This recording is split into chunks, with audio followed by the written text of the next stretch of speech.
ஒரு நாள் செல்வத்தின் அதிபதி குபேரன் தனது செல்வ ஆணவத்தை காட்ட ஆசைப்பட்டான். அவன் நேராக சிவபெருமான் மற்றும் பார்வதியை நோக்கி சென்றான்.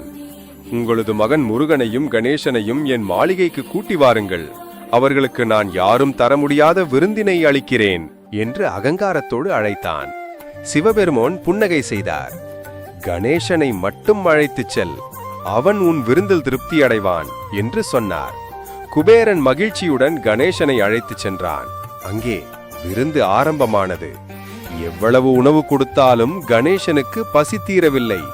கடைசியில் உன் வீட்டு வாசலும் மாளிகையும் செல்வமும் எல்லாமே வேண்டும், எனக்கு இன்னும் பசி அடங்கவில்லை என்று சொன்னார் கணேசன்.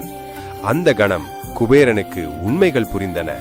அவன் ஆணவமும் செல்வமும் உண்மையில் ஒன்றும் பெரியது இல்லை என்று அவன் பணிவுடன் சிவபெருமான் மற்றும் கணேசனிடம் மன்னிப்பு கேட்டான்.